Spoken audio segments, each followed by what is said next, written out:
Programang ito ay rated SPG. Striktong patnubay at gabay ng magulang ang kailangan. Maaaring may masiselang tema, lengguwahe, karahasan, sexual, horror o droga na hindi angkop sa mga bata.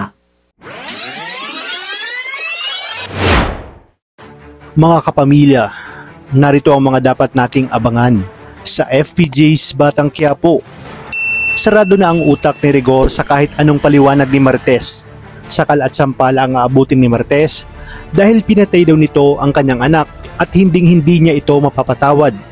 Sa pagkakataong ito ay hindi na malaman ni Martes ang kanyang gagawin dahil kahit alam niya sa sarili niyang wala siyang kasalanan at aksidente ang lahat ay tila nakokonsensya pa rin siya dahil nadamay pa ang inosenteng bata na wala namang kinalaman sa mga nangyari.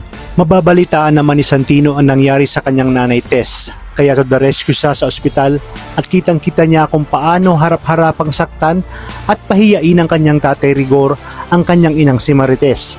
Kaya dito mas titindi ang tensyon dahil hindi na siya makakapagpigil at nilabanan niya na nga ang kanyang tatay Rigor.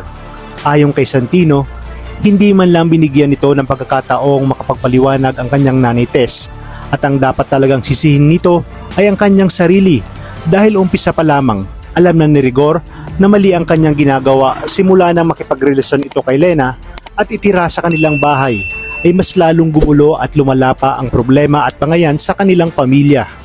Hindi naman nagpatalo si Rigor at pinatulan si Santino at sinabi nga nito na nagmana umano ito sa demonyong si Tanggol na suwail sa magulang.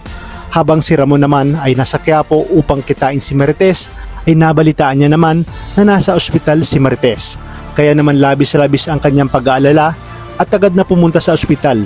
Magpapang-abot sila ni Rigor at dito makikita niya ang basag na mukha ni Marites. Wala na siyang pakialam kung makikilala siya ni Rigor dahil punong-puno na siya at mas importante sa kanya ngayon ay maipagiganti si Marites at mailayo ito kay Rigor.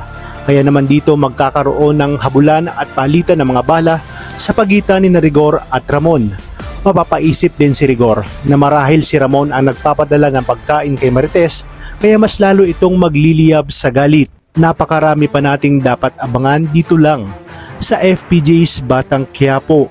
Maraming salamat sa inyong panonood at pagpalain tayong lahat, kapamilya.